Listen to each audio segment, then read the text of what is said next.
நம்முடைய தியானத்துக்காக யோவான் சுவிசேஷம் 14ஆம் அதிகாரம் 2-3 வசனத்தை வாசித்து, யோவான் சுவிசேஷம் 14:2-3 வசனத்தை வாசித்து சீக்கிரம் பிரசங்கத்துக்கு நேரா போவோம். வாசிங்க. என் பிதாவின் வீட்டில் அநேக வாசஸ்தலங்கள் உண்டு, அப்படி இல்லாதிருந்தால் நான் உங்களுக்கு சொல்லி இருப்பேன். ஒரு ஸ்தலத்தை உங்களுக்காக ஆயத்தம் பண்ண போகிறேன். நான் போய் உங்களுக்காக ஸ்தலத்தை ஆயத்தம் பண்ணின பின்பு நான் இருக்கிற இடத்திலே நீங்களும் இருக்கும்படி நான் மறுபடியும் வந்து உங்களை என்னிடத்தில் சேர்த்துக் கொள்ளுவேன். கர்த்தருடைய பரிசுத்த நாமத்துக்கு மகிமை உண்டாகும். திரும்பி வருவார். நம்முடைய பிரசங்க தலைப்பு என்னது? திரும்பி வருவார். ஆண்டவராகிய இயேசுப்பா திரும்பி வருவார். அல்லேலூயா. நான் போய் உங்களுக்காக ஒரு வாசஸ்தலத்தை ஆயத்தம் பண்ணின பின்பு நான் இருக்கிற இடத்துல நீங்களும் இருக்கும்படிக்கு நான் வந்து மறுபடியும் உங்களை என்னிடத்தில் சேர்த்துக் கொள்வேன். வருவார். அல்லேலூயா. ஆமாம், முதலாவது முறை உலகமே சொல்லுது ஆண்டவராகிய இயேசுப்பா பூமிக்கு வந்தார், தன்னுடைய ஜீவனை கொடுத்தார், உயிர் தெழுந்தார் அப்படின்னு சொல்லி உலகமே சொல்லுது. அல்லேலூயா. ஆமாம், உலகமே சாட்சி. கர்த்தராகிய இயேசுப்பா பூமிக்கு வந்தார், தன்னுடைய ஜீவனை கொடுத்தார், அவர் உயிர் தெழுந்தார் அப்படிங்கிறதுக்கு உலகமே சாட்சி. 2வது முறை வருவார் என்பது நிச்சயம். அல்லேலூயா. ஆமாம், முதலாவது முறை அவர் வந்திருந்த போதே சொன்னார், சீக்கிரமா வருவேன். அல்லேலூயா. நீங்க நினையாத நாளிகையில வருவேன். அல்லேலூயா. அதனால ஆண்டவர் திரும்பி வருவார். வரும்போது எப்படி இருந்தா அவரை சந்திக்க முடியும் அப்படின்னு ஒரு கருத்துல நம்முடைய தியானம். முதல் குறிப்புக்கு நம்ம எடுத்துக்கொண்ட வேத பகுதி யோசுவாவுடைய புத்தகம் 2ஆம் அதிகாரம் 17, எபிரேயர் 9:12. யோசுவா 2:17, எபிரேயர் 9:12. சீக்கிரம் வாசிங்க, டக்குன்னு வாசிங்க. அப்பொழுது அந்த மனுஷர் அவனை நோக்கி, இதோ நாங்கள் தேசத்துக்குள் பிரவேசிக்கும் போது நீ இந்த சிவப்பு நூல் கயிற்றை எங்களை இறக்கிவிட்ட ஜன்னலிலே போதும். ராகாப் என்கிறதான ஸ்திரீயினுடைய கரத்திலே அடையாளமாய் ஒரு சிகப்பு நூல் கயிறு கொடுக்கப்படுகிறது.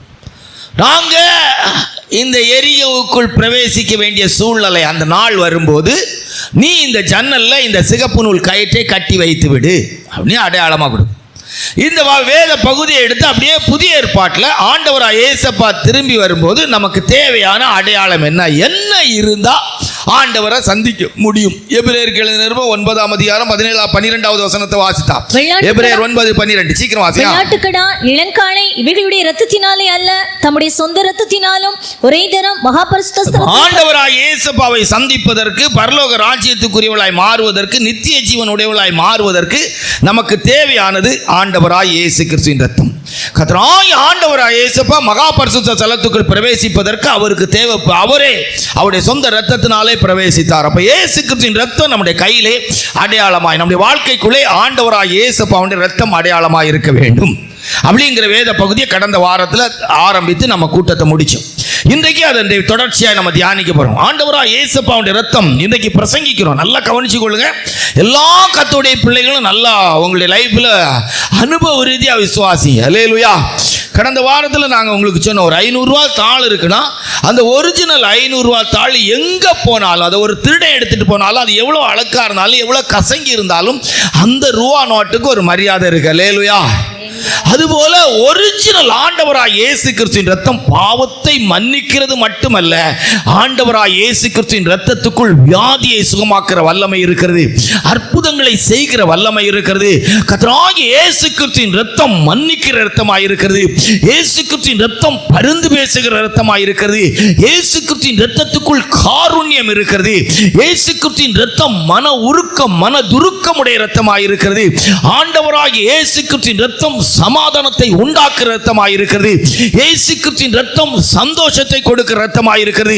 கர்த்தராகிய இயேசு கிறிஸ்துவின் ரத்தம் ஒரு மனிதனுக்குள்ளே உண்மையாய் கிரியை செய்ய ஆரம்பிக்குமானால் அவனுடைய வாழ்க்கைக்குள் இருக்கிற பழைய மனுஷனுடைய அந்த ரத்தத்தை, கீழ்ப்படியாமையின் சந்ததிக்குரிய ஆதாமின் ரத்தத்தை அழித்து அந்த ரத்தத்தின் தன்மையை மாற்றி ஒரு புதிய மனுஷனின் அனுபவத்தை அவன் பரிசுத்தமான ஒரு மனிதனாய், ஒரு தூய்மை உள்ளவனாய், ஒரு சுத்தவானாய் அவனை மாற்றி அமைக்கக்கூடிய தன்மை அந்த ரத்தத்துக்குள் இருக்கிறது. அருமை சகோதரனே, சகோதரி, இந்த காலை ஆராதனையின் போது உன் வாழ்க்கைக்குள்ளும் கூட சோதனைகளும் போராட்டங்களும் பெருக்கெடுத்து உன் வாழ்க்கையின் அனுபவம் ஒருவேளை இந்த காலை வேளையிலே உன் சொந்த ஜீவியத்தின் சோதனையினாலும் போராட்டத்தினாலும் சோர்ந்து போன நிலவரத்தில் நீங்கள் இருப்பீர்களானால், இயேசு கிறிஸ்துவின் ரத்தத்தின் வல்லமை உங்களுக்குள் இருக்குமானால், உங்கள் வாழ்க்கையின் தனிப்பட்ட வாழ்க்கைக்குள் இருக்கிற சோதனையும் போராட்டத்தையும் நீங்கள் மேற்கொண்டு ஒரு சுத்தவான நீதிமானாய் ஒரு தூய்மையான வாழ்க்கை வாழ்கிறவளாய் பரிசுத்தமாக்கப்பட்டவளாய் வாழ்வதற்கேற்ற விதத்திலே இந்த இரத்தமானது உங்கள் வாழ்க்கைக்குள்ளே ஒரு அமைதியான நிலவரத்தை, ஒரு சமாதானமான நிலவரத்தை, ஒரு சந்தோஷமான நிலவரத்தை ஏற்படுத்தும். இந்த இரத்தம் எப்படிப்பட்ட வியாதியும் சுகமாக்கக்கூடிய இரத்தம். இந்த இரத்தத்துக்குள்ள இருக்கிற ஜீவன், இந்த இரத்தத்துக்குள்ள இருக்கிற வல்லமை, இந்த இரத்தத்துக்குள்ள இருக்கிற அதிகாரம் உங்கள் வாழ்க்கையில் கிரியை செய்கிற எந்த வியாதியையும் சுகமாக்கக்கூடியதாக இருக்கிறது. மரணத்தின் வல்லமையை கூட இந்த இரத்தம் ஜெயிக்க வைக்கக்கூடியதாக இருக்கிறது. அழியாமையின் அனுபவத்திலே இந்த இரத்தம் ஒரு மனிதனை மாற்றக்கூடியதாக இருக்கிறது. இந்த இரத்தத்துக்குள்ளே ஒரு நீதியும் நியாயமும் இருக்கிறது. இன்னைக்கு மனுஷனுக்குள்ளே ஓடிக்கொண்டிருக்கிற இரத்தம் மனுஷனுடைய வாழ்க்கையிலே சந்தர்ப்பத்துக்கும் சூழ்நிலைக்கும் ஏற்ற விதத்திலே அவனுடைய நீதி நியாயங்கள் மாறுகிறது. அநியாயத்துக்கு ஏதுவாக அநீதி உடையவனாய் மாறுகிறான். நியாயங்கள் இல்லாத நிலவரத்திலே, நியாயம் கிடைக்காத நிலவரத்திலே, நீதி புரட்டப்பட்ட நிலவரத்திலே அநீதிக்குரியவனாய் மனிதன் மாறிவிடுகிறான். ஆனால் ஆண்டவராகிய இயேசு கிறிஸ்துவின் இரத்தம் ஒரு நீதியும் நியாயமான இரத்தம். அந்த இரத்தம் அவருடைய கிருபை உள்ள இரத்தமாய் இருக்கிறது. அந்த இரத்தத்துக்குள்ளே இருக்கிற மகிமை இன்றைக்கு மனுகுலத்தின் மத்தியிலே பெரிய காரியத்தை செய்து கொண்டிருக்கிறது. இன்றைக்கு இருக்கிற புதிய ஏற்பாட்டு காலத்து சபை, இன்றைக்கு இருக்கிற தெய்வ ஜனங்கள், இன்றைக்கு இருக்கிற நம்முடைய வாழ்வாதாரம், இன்றைக்கு நாமெல்லாம் தெய்வ சமூகத்தில் இருப்பது அந்த இரத்தத்துக்குள், அந்த விலையேற பெற்ற இரத்தத்துக்குள் இருக்கிற மகிமை. ஆகையால் இந்த காலை ஆராதனையிலும் உங்கள் எல்லாருக்கும் மனத்தாழ்மையாய் சொல்லிக் கொள்ளுகிற காரியம் என்னவென்று சொன்னால், இன்றைக்கும் கர்த்தருடைய சமூகத்துக்கு வந்திருக்கிற சகோதரனே சகோதரியே, உன்னுடைய தனிப்பட்ட வாழ்க்கையிலே, சொந்த குடும்பத்தின் அனுபவங்களிலே, நம்முடைய ஊழியங்களிலே இயேசு கிறிஸ்துவின் ஒரிஜினல் இரத்தத்தின் தன்மை தேவை என்பதை உங்களுக்கு நாங்கள் மிகவும் மனத்தாழ்மையோடு கூட நம்முடைய வாழ்க்கையில் மிக மேன்மையாய் நமக்கு தேவையானது ஆண்டவராகிய இயேசு கிறிஸ்துவின் இரத்தம் என்பதை மறுபடி உங்களுக்கு சொல்லுகிறோம். அல்லேலூயா. இன்னைக்கு அநேக இரத்தத்தை பற்றி பேசுறாங்க. ஆனால் இரத்தத்தின் தன்மை தங்களுடைய வாழ்க்கையில் இல்லை. எத்தனை 500 ரூபா தாழ் போல அதே டிட்டோவா கள்ள நோட்டு வச்சிருந்தாலும் பிரயோஜனம் இருக்காது. அரசாங்கம் அச்சிட்ட நோட்டுக்கு மட்டும்தான் மரியாதை. அல்லேலூயா. இதுபோல் உங்களை வாழ்க்கையில் மிகுந்த மனத்தாழ்மையோடு பலமுறை வேணாலும் சொல்கிறேன், ஒரு அரை மணி நேரம் வேணாலும் இதே வார்த்தையை சொல்கிறேன். ஒரிஜினல் ஆண்டோடைய இரத்தம் உடையவளாய் மாறுங்கள். ஒரிஜினல் இயேசு கிறிஸ்துவின் இரத்தம் உங்களுடைய வாழ்க்கைக்குள் இருக்கிறதை விரும்புங்கள். அந்த இரத்தம் உங்களை சுகமாக்கும். அல்லேலூயா. அந்த இரத்தம் உங்களை வாழ்க்கையில் இருக்கிற எல்லா பயத்துக்கும் உங்களை நீங்களாக்கும். அந்த இரத்தம் சாத்தானை ஜெயித்த இரத்தம். அல்லேலூயா. அந்த இரத்தம் அதிகாரமும் வல்லமையோட இரத்தம். அந்த இரத்தத்துக்குள்ளே சகல விதமான மகிமையும் இருக்கிறது. அந்த இரத்தத்துக்குள்ளே சகல விதமான கிருபையின் தன்மை இருக்கிறது. அந்த இரத்தத்துக்குள்ளே அபிஷேகம் இருக்கிறது. அந்த இரத்தம் ஒரு ஒழுங்கும் கிரமமான வாழ்க்கையை வாழ வைக்கிற இரத்தம். அந்த இரத்தத்துக்குள்ளே ஞானம் இருக்கிறது. இன்னைக்கு உலகத்தில் இருக்கிற பிள்ளைகளுக்கு ஜீனை வச்சு சொல்றாங்க, அவங்க பெற்றோருடைய ஜீன். ஆனா இந்த இரத்தத்துக்குள்ள இருக்கிற ஞானம் அனந்த ஞானம். அந்த இரத்தத்துக்குள்ள இருக்கிற அறிவு அனந்த விதத்திலே, ஆனந்தமான அனுபவத்திலே ஒரு மனுஷனுடைய வாழ்க்கையில இருமாப்பை கொண்டு வருகிற அறிவல்ல, அவனுடைய வாழ்க்கையில ஆனந்த தைலத்தின் அனுபவத்துக்குரியவனாய், ஆனந்த சந்தோஷத்துக்குரியவனாய், அந்த அறிவு தெய்வத்தை குறித்த அறிவுக்கு ஏதுவாக அந்த இரத்தத்துக்குள் தெய்வத்தை குறித்து ஒரு மனிதன் அறிந்து கொள்வதற்குரிய அறிவுடையவனாய் அந்த இரத்தம் காணப்படுகிறது. இந்த காலை ஆராதனைக்கு வந்து இருக்கிற கர்த்தருடைய பிள்ளையும் ரட்சிக்கப்பட்டிருக்கிற, ஞானஸ்தானம் பெற்றிருக்கிற, அபிஷேகம் பெற்றிருக்கிறேன், ஊழியம் செய்கிறேன் என்றெல்லாம் சொல்லுகிற நம்முடைய வாழ்க்கையிலே ஒருவேளை எத்தனையோ வருட காலங்கள் விசுவாசியாய் இருக்கிறேன் என்று சொல்லுகிற தெய்வ பிள்ளைகள், இன்றைக்கு இயேசு கிறிஸ்துவின் இரத்தத்தின் வல்லமை, இயேசு கிறிஸ்துவின் தன்மை, இரத்தத்தின் தன்மை நமக்குள் இருக்கிறதா என்பதை ஆராய்ந்து பார்க்க வேண்டும். அப்படி இல்லாமல் இருக்குமானால் இன்றைக்கு நம்முடைய ஜீவியத்தை மறுபடியும் தற்பரிசோதனை பண்ணி ஆண்டவருடைய இரத்தத்தின் தன்மையுடையவளாய் மாறுவதற்கு, அந்த இரத்தத்தின் அடையாளமுடையவளாய் மாறுவதற்கு வாஞ்சிப்போம். ஆண்டவராகிய இயேசு கிறிஸ்து வரும்போது நம்முடைய பணம் நம்மை பரலோகத்துக்கு கொண்டு போகிறதில்லை, நம்முடைய அழகு நம்மை பரலோகத்துக்கு கொண்டு போகிறதில்லை, நம்முடைய படிப்பு அந்தஸ்து நம்மை பரலோகத்துக்கு கொண்டு போகிறதில்லை, சாமர்த்தியமாய் சம்பாதிச்ச சாமர்த்தியம் நம்மை கொண்டு போகிறதில்லை, நம்முடைய பிள்ளைகள் நம்மை பரலோகத்துக்கு கொண்டு போக மாட்டார்கள், நம்முடைய குடும்பம் நம்மை பரலோகத்துக்கு கொண்டு போக மாட்டாது, நமக்கு இருக்கிற பட்டம் பேரு புகழ் ஒன்று நம்மை பரலோகத்துக்கு கொண்டு போக மாட்டாது. ஆண்டவராகிய இயேசு கிறிஸ்து வரும்போது அவரை நீங்களும் நானும் சந்திக்க வேண்டுமானால் திரும்பி வருவோம். இயேசு கிறிஸ்துவை சந்திப்பதற்கு நம்முடைய வாழ்க்கையிலே இயேசு கிறிஸ்துவின் இரத்தத்தின் தன்மை நமக்கு நிச்சயமாய் தேவையாயிருக்கிறது. அருமையான தேவனுடைய பிள்ளையே, இந்த காலை ஆராதனையிலும் கூட இயேசு கிறிஸ்துவின் இரத்தத்தின் தன்மை உடையவர்களாக வாழ்வதற்கு வாஞ்சிகள். இந்த இரத்தம் எந்த மனுஷனை புறக்கணிக்காத ஒரு இரத்தம். இந்த இரத்தம் மன்னிப்பு கொடுக்கும் போது அவர்களுடைய வாழ்க்கையில் முழுமையாய் மன்னிப்பை கொடுக்கிறது. அவள் செய்த பாவத்தை மறுபடி நினைக்காத விதத்திலே அந்த மன்னிப்பு இருக்கிறது. இன்னைக்கு அப்படிப்பட்ட அந்த இரத்தத்தின் தன்மை இல்லை. எத்தனை வருஷம் விசுவாசி ஆனாலும் ஊழியக்காரங்களானாலும் சில நேரத்தில் இந்த இரத்தத்தின் தன்மை இல்லாதனால தான் மன்னிக்க முடியலை. இன்னைக்கு வெறுப்பு இருக்கிறது. அந்த இரத்தம் யாரையும் வெறுக்காது. சிலுவை அண்டை போகும்போது அந்த இரத்தம் ஒவ்வொரு மனிதனையும் பார்த்து சொல்லுகிறது, பிதாவே இவர்களுக்கு மன்னியும். அந்த இரத்தத்துக்குள்ளே மன்னிப்பின் தன்மை இருக்கிறது. இன்றைக்கு அநேகருடைய வாழ்க்கையில் இருக்கிற வேதனைகளுக்கு, வியாதிகளுக்கெல்லாம் காரணம் மன்னிப்பை கொடுக்க முடியாத அனுபவம் தான் காரணமாயிருக்கு. நல்லா நீங்கள் ஆண்டோட இரத்தத்தின் தன்மையில் வாழ்ந்து பாருங்க. ஒரு தெய்வீகமான ஒரு ஆரோக்கியம் உங்களுடைய வாழ்க்கையில் இருக்கும். தெய்வீகமான ஒரு சமாதானம் உங்களுடைய வாழ்க்கையில் இருக்கும். தெய்வீகமான ஒரு சந்தோஷம் உங்களுடைய வாழ்க்கையில் இருக்கும். தெய்வீகமான ஒழுங்கும் கிரமமான ஒரு வாழ்க்கை உங்களுடைய வாழ்க்கையில் இருக்கும். தெய்வீகமான வல்லமையும் அதிகாரமும் இருக்கும். எந்த விதமான பயமும் இருக்காது. சாத்தானை குறித்து பயம் இருக்காது. வியாதியை குறித்து பயம் இருக்காது.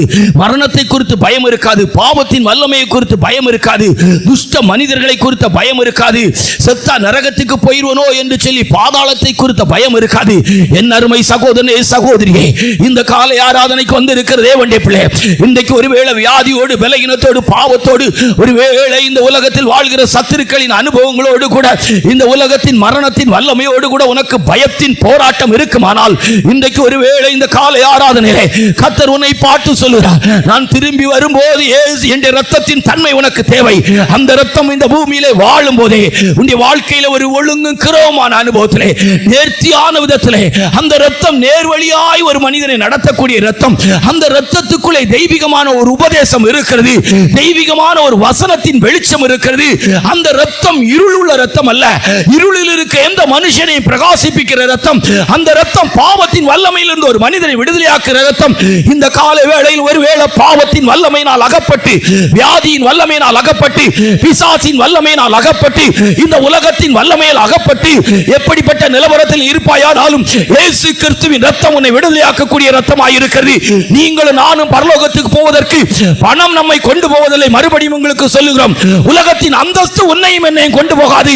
நீ யாராயிருந்தாலும் சரி, எந்த மதத்தை சேர்ந்த ஒரு மனிதனாய் வாழ்ந்தாலும் சரி, எந்த மொழி பேசுகிற ஒரு மனிதனாய் வாழ்ந்தாலும் சரி, எந்த தேசவாசியாயிருந்தாலும் சரி, வானத்தின் கீழே பூமியிலே மனுஷ ஜாதிக்குள்ளே ரட்சிப்படைவதற்கு இயேசு கிறிஸ்துவின் இரத்தம் என்கிற நாமமே அல்லாமல் வேறொரு நாமம் இல்லை என்பதை இந்த கால வேளையிலே உனக்கும் அதிகாரப்பூர்வமாய் அறிவிக்கிறோம். அருமை சகோதரனே சகோதரியே, உன் வாழ்க்கையின் வேதனைக்கு காரணம் என்ன? உன் வாழ்க்கையின் புலம்பலுக்கு காரணம் என்ன? உன் வாழ்க்கையின் துக்கத்துக்கு காரணம் என்ன? தொடர்ச்சியா எவ்வளவு மருந்து வாங்கி நீ சுகமாகாமல் இருப்பதற்கு காரணம் என்ன?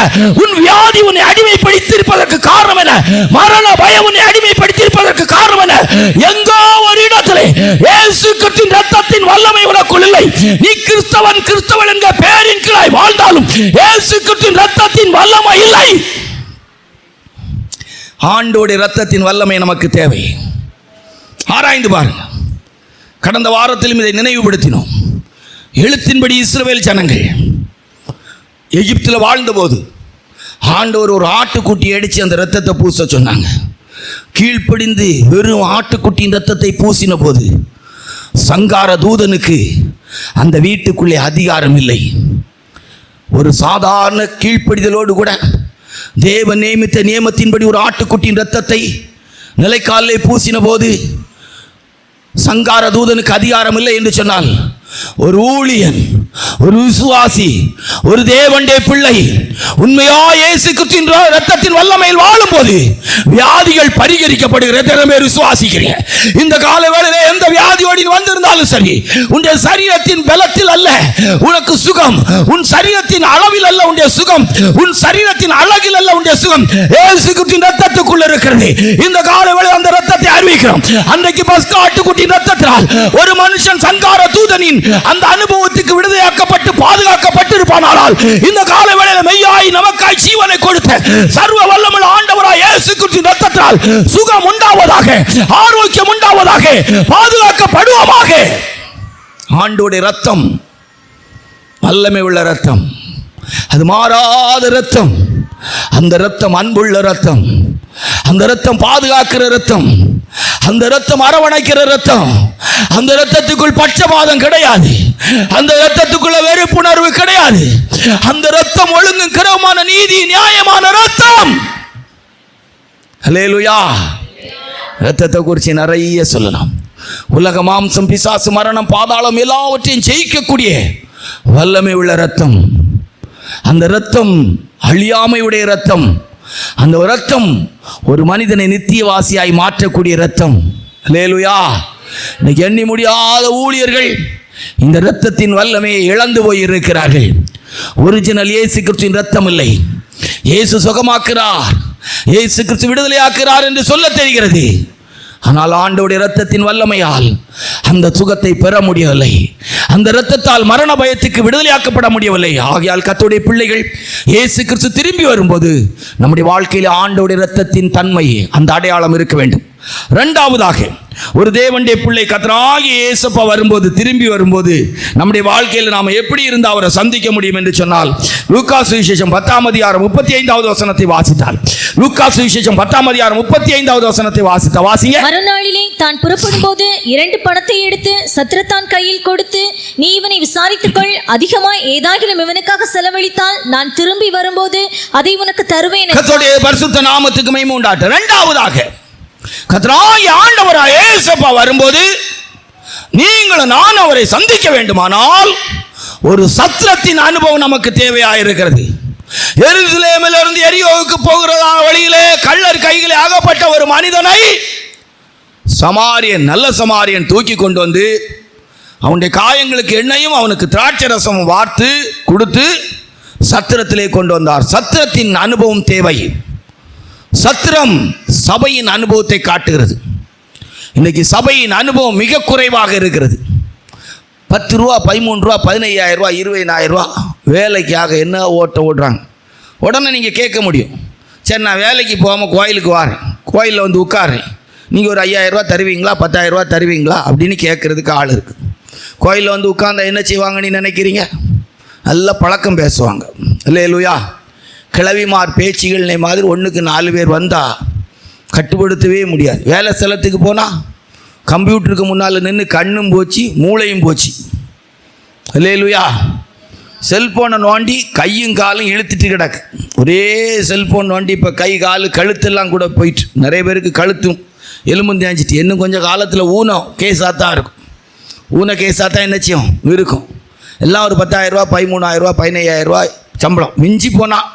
இதில் 6 ரூபா 7 ரூபாய்க்கு ஸ்கூலுகளில் காலையில் 8 மணிக்கு, அதாவது 6:30 மணிக்கே எழுந்திரிச்சு தின்னமா தின்னலையாங்கிற நிலவரத்தோடு ஓட்டம். திருப்பி ராத்திரி வந்து அங்கே இந்த இது இப்போ கடைகளில் வச்சுருக்கிறான், இந்த ரோட்டு கடைகளில் ஃப்ரைட் ரைஸ் எல்லாம் வாங்குகிறாங்க, சிக்கன் ஃப்ரைட் ரைஸ் எல்லாம் வாங்குறாங்க. சிக்கனே கிடையாது, வெறும் மாவு பிச்சியே பார்க்குறது கிடையாது. அந்த ஆளை தின்னது அதில் தின்னுட்டு கொழுக்கட்டமாக உருண்டுக்கிட்டே இருக்குது.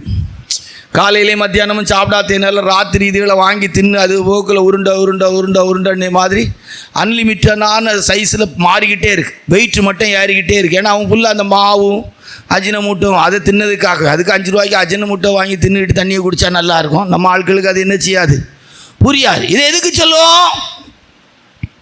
சத்திரத்தான் சபை. ஆமாம், ஒரு வாரியத்தை உங்களுக்கு சொல்கிறேன். நீங்கள் எப்போ தெய்வ சமூகத்தையும் சபையும் வெறுக்கிறீங்களோ ஆட்டோமேட்டிக்காக கர்த்தர் உங்களை வெளியே கொண்டு போயிடுவார். நீதிமான்கள் என்ன செய்ய முடியாது? பாவிகள் நீதிமான்களுடைய சபையிலே நிலை நிற்க முடியாது. எப்போ ஒரு சபையில் ஒரு ஆராதனை வெறுக்கிறீங்களோ, உங்களுக்கு கொடுக்கப்படுற சின்ன ஊழியங்களை வெறுக்கிறீங்களோ, சின்ன காரியத்தை வெறுக்கிறீங்களோ, அல்லது ஆராதனைக்கு போய்க்கலாம், சகோதரிமார் தானே பிரசங்கம் பண்ணுறாங்க அப்படியே நீ நினைச்சினா ஒரு நாள் கர்த்தர் நீ ஒளியை கொண்டு போயிடுவார். அல்லேலூயா. உண்மையாக சொல்கிறேன். ஏன்னா கர்த்தருடைய சமூகம் தேவனை தேடுறதுங்கிறது நீ எல்லாவற்றை விட முதலிடம் கொடுக்க வேண்டிய விஷயம். அல்லேலூயா. நீ வேலைக்கு போகிற இடத்துல தாமதம் பண்ணி வேலை இழந்தா கூட தப்பு கிடையாது. கர்த்தரை தேடுற விஷயத்தில் கூட சத்திரத்தில் நீ இருக்கணும். ஆண்டவர் வரும்போது உன் பேர் உன் குடும்பம் சத்திரத்தின் அனுபவத்தில் இருக்கணும். அல்லேலூயா. ஆமாம், தெய்வ பிள்ளைகளுடைய லைஃப்பில் நமக்கு ஒரு சத்திரம் தேவை. அல்லேலூயா. ஆண்டவர் அங்கே கொண்டு வந்து நல்ல சமாரி நாங்கள் கொண்டு வந்து அந்த எருசலேம் வாசியை கொண்டு வந்து சேர்த்துட்டு சத்திரத்தான் கையில் 2 பணத்தை கொடுத்து இவனை விசாரித்துக்கொள். அல்லேலூயா. இப்போ சத்திரம் என்பது நமக்கு சபையின் அனுபவத்தை காட்டுகிறது. எபேசியர் 2 அதிகாரத்தில் 18-19 வசனத்தை வாசித்தால், எபேசியர் 2 அதிகாரம் 18-19 வசனத்தை வாசித்தால், நீங்கள் அந்நியரும் பரதேசிகளும் என்று எண்ணப்படாமல், வாசிங்க. அந்தபடியே நாம் இருதிறத்தாரும் ஒரே ஆவியினாலே பிதாவினிடத்தில் சேரும் ஸ்லாக்கியத்தை அவர் மூலமாய் பெற்றிருக்கிறோம். ஆகையால் நீங்கள் இனி அந்நியரும் பரதேசிகளுமாய் இராமல் பரிசுத்தவான்களோட ஒரே நகரத்தாரும் தேவனுடைய வீட்டாருமாய் இருந்து, ஒரே நகரத்தார் 20வது வசனத்தில் ஒரே வீட்டார், அந்நியரும் பரதேசியும், வந்ததும் தெரியாது போறதும் தெரியாது. நான் இது நம்ம சபைக்காக பேசல, நம்ம ஜனங்களை பொறுத்த வரைக்கும் பிரச்சனை கிடையாது. ஆண்டோடைய கிருபையினால வார ஜனங்கள்லாம் உட்கார்ந்து ஒரு சின்ன அன்பின் விருந்தெல்லாம் சாப்பிட்டு போகிறோம். ஆனால் இன்றைக்கு இருக்கிற சபைகளை எடுத்து பார்த்தா கூட்டம் முடியாது, முடியைக்கு வந்து ஓடிடுவாங்க.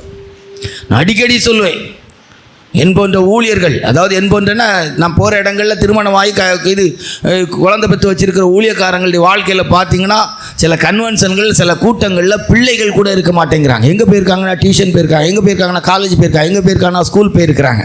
நான் குற்றப்படுத்துறதுக்காக வரல, சத்திரத்தின் அனுபவம் நமக்கு தேவை. அல்லேலூயா, அல்லேலூயா. சத்திரத்தில் இருக்கணும். அல்லேலூயா. யோசுவா ஆசரிப்பு கூடாரத்தை விட்டு நீங்காமல் இருந்தான். அல்லேலூயா.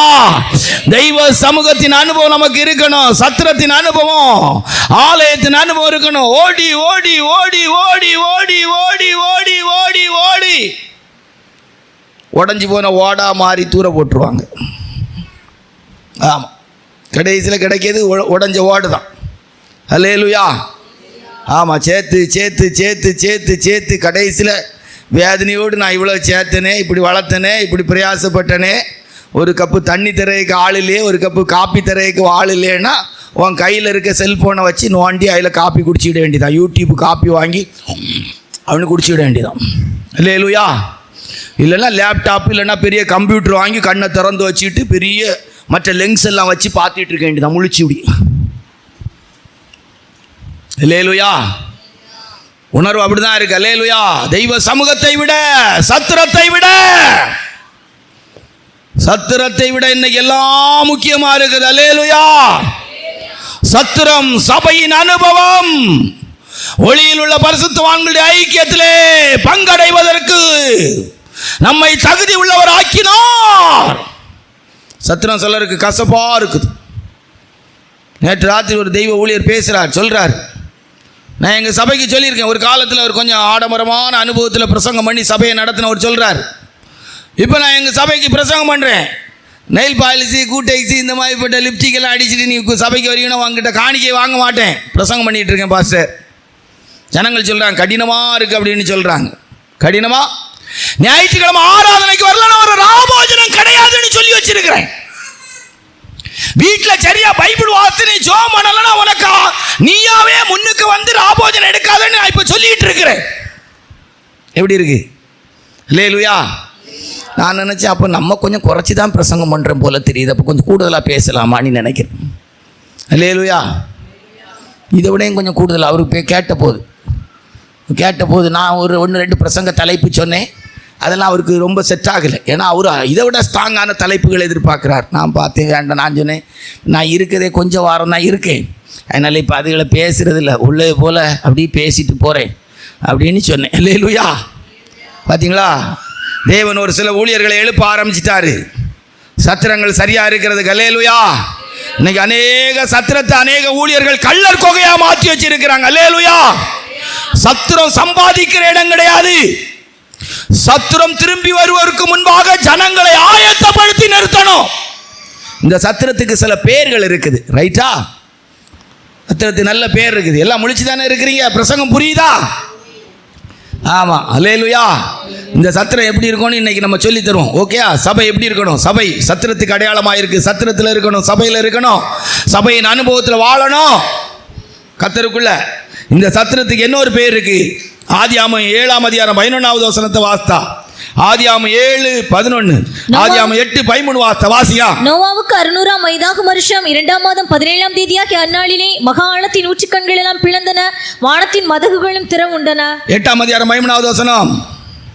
அவனுக்கு 601 வயதாகும் வருஷத்தில் 1 மாதம் 1 தேதியிலே பூமியின் மேல் இருந்த ஜலம் வற்றி போயிற்று. நோவாவின் பேழையை காட்டுகிறது. ஏறக்குறைய 11 மாத காலங்கள் மிருக ஜீவன்களும் நோவாவின் குடும்பமும் பேழைக்குள்ளே இருந்தாங்க.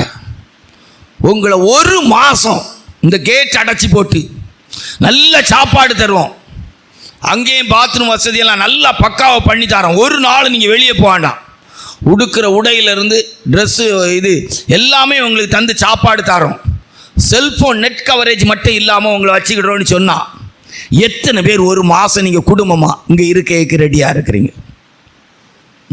2-3 ஆம்பளைகள் பாவம், அவங்க தப்புனா போதும்னு தான் இருக்கிறாங்க. இந்த ஜீவராசிகளுக்கு தப்புனா போதும், சோறு எனக்கு என் பிள்ளைகளுக்கு கிடைக்குமானா ஒன்றுமே வேண்டாம் பாஸ்டர், நான் இப்பவும் உங்கள் கூட வந்து சேர்ந்துறேன், நிம்மதியாக நான் வாழ்ந்துட்டு போயிடுவேன் இருக்கிறான். ஆம்பளைகள் பாவம், அது வேறு வழி கிடையாது.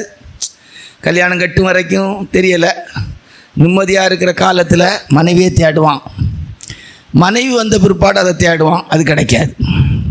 இல்லையா? நிம்மதியாக இருக்கிற காலத்தில், இது நான் சொன்னதில்லை, வாழ்கிறவங்க சொல்லி, நிம்மதியாக இருக்கிற காலத்தில் மனைவியை தேடுவான், மனைவி வந்த பிற்பாடு நிம்மதியை தேடுவான். அது யாருக்கும் ரொம்ப பெருசாக கிடைச்சதா என்ன செய்ய முடியாது, சொல்ல முடியாது. ஆனால் எனக்கு ஒரு தத்துவம் தெரியும், இந்த ஆண்கள் குறை சொல்கிற பெண்கள் எல்லாருமே ஒரு காலத்தில் தாய்மை அடையும் போது இதே ஆண்கள் தான் தாயை உயர்த்தி பேசுகிறாங்க. இல்லையா? இப்போ இடைப்பட்ட காலத்தில் தான் இந்த பெண்கள் ரிஜெக்ட் பண்ணப்படுறாங்க. இல்லையா? ரைட்டா? ஓகே, இப்போ நம்ம அந்த கருத்து போனோம்.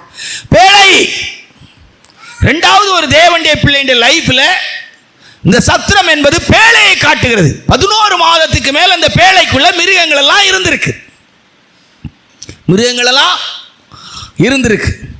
நமக்கு 2.5 மணி நேரம் 3 மணி நேரம் கூட்டம் ஆயிட்டுன்னா நமக்கு கஷ்டமாக இருக்குது. கர்த்தருக்கு சித்தமான பேழையை குறித்து ஒரு நாள் உங்களுக்கு நல்ல பிரசங்கம் பண்ணுறோம். ரைட்டா?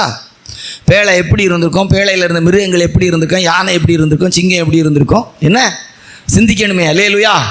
நம்ம ஆட்கள் கூட்டத்துக்கு வர ஆரம்ப காலத்தில் உபவாச ஜெபத்துக்கு வந்துடுவாங்க, காத்திருப்பு கூட்டத்துக்கு வந்துடுவாங்க, அப்புறம் என்ன சொல்லலாம், வேத பாட கூட்டத்துக்கு வந்துடுவாங்க, ஞாயிற்றுக்கிழமை சிலர் அதுக்கு பழக்கமே இல்லை வந்துடுவாங்க, கொஞ்சம் பணம் வந்து கொஞ்சம் பொருள் வந்து அங்கே ஒரு 2 கொலுசை போட்டு, கொலுசு போடுறவங்க சிலருக்கு கொலுசை போட்டு அங்கே ஒரு தோடை போட்டு 1க்கு 2 கம்மலை வாங்கி ஒரு பிரைசல்ட்டை வாங்கி எடுத்து அப்படி போட்டு ஒரு சிமிக்கையை போட்டு எடுத்து ஒரு மாதிரி ஒரு கெட்டை கட்டி எடுத்து ஒரு கெட்டு செருப்பு அது இதுகளை போட்டு எடுத்து வந்துட்டுன்னா அதுக்கு பிற்பாடு நடை என்ன உடை என்ன கொஞ்சம் போல் முடி. அந்த காலத்தில் எண்ணெய் தேய்க்க கூட முடிக்கு காசுக்கு எண்ணெய் இருக்காது.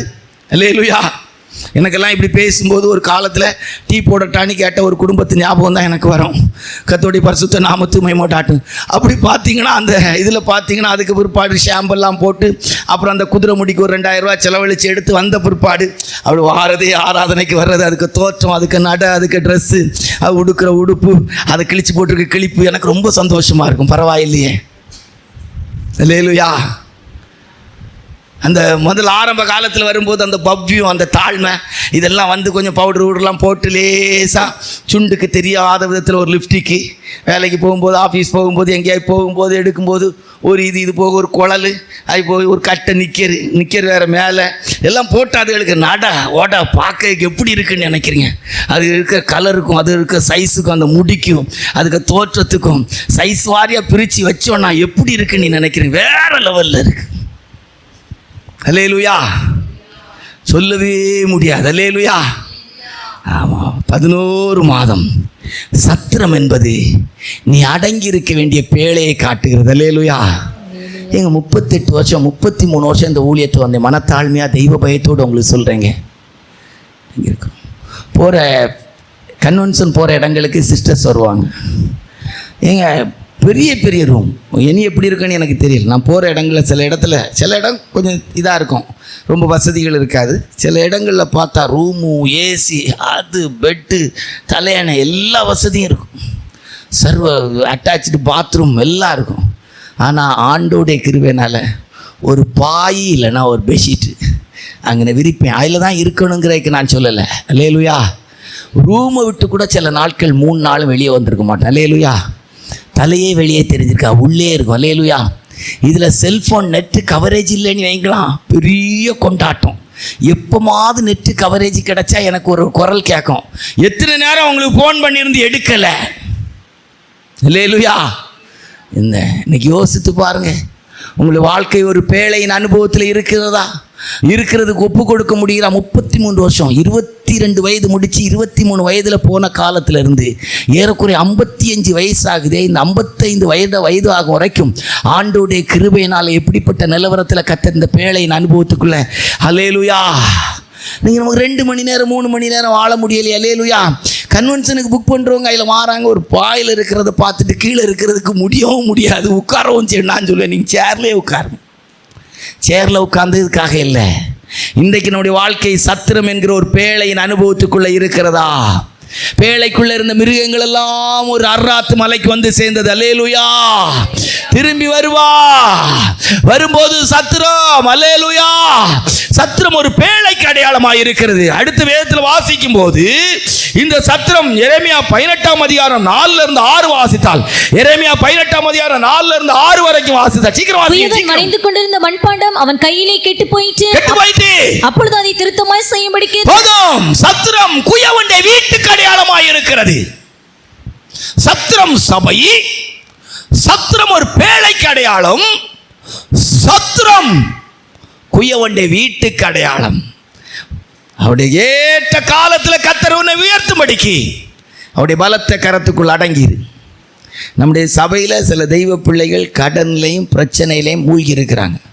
காரணம் வேறு எதுவுமே கிடையாது. ஒன்று, ஆண்டவரை தேடும்படி சபைக்கு வந்தது கிடையாது. 2, என்கிட்ட அவங்க ஒரு நாள் ஆலோசனை கேட்டே கிடையாது. மனத்தாழ்மையாக சொல்கிறேன். அல்லேலூயா.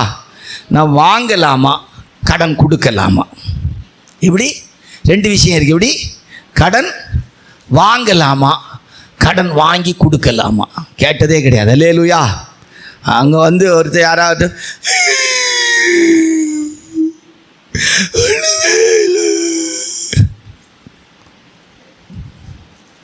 இருக்கதா கொடு, தப்பே கிடையாது. அல்லேலூயா.